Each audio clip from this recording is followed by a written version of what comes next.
आमलान गावातून 2,67,000चा अवैध दारूसाठा जप्त, आरोपी फरार. नवापूर तालुक्यातील आमलान गावात नवापूर पोलिसांनी एका शेतातील झोपडीवर छापा टाकून तब्बल 2,67,792 रुपये किमतीचा बेकायदेशीर विदेशी दारू आणि बिअरचा साठा जप्त केला आहे. 3 जुलै 2026 रोजी रात्री 11 वाजेच्या सुमारास मिळालेल्या गोपनीय माहितीच्या आधारे ही कारवाई करण्यात आली. दादरा नगर हवेलीतील दारूची चोरटी वाहतूक संशयित आरोपी अमित दासू वसावे राहणार आमलान याने केवळ दादरा आणि नगर हवेली तसेच दमण आणि दीव या केंद्रशासित प्रदेशात विक्रीसाठी मर्यादित असलेला दारूसाठा चोरट्या विक्रीसाठी लपवून ठेवला होता.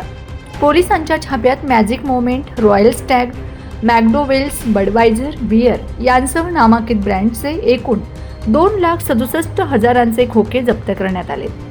या प्रकरणी पोलीस शिपाई अमृत पाटील यांच्या फिर्यादीवरून नवापूर पोलीस ठाण्यात महाराष्ट्र दारूबंदी अधिनियमान्वये गुन्हा दाखल करण्यात आला आहे. सध्या आरोपी फरार असून पोलीस त्याचा शोध घेत आहेत. ही कारवाई पोलीस अधीक्षक श्रीमती अश्विनी साणप आणि वरिष्ठ अधिकाऱ्यांच्या मार्गदर्शनाखाली पोलीस निरीक्षक अभिषेक पाटील यांच्या पथकाने केले.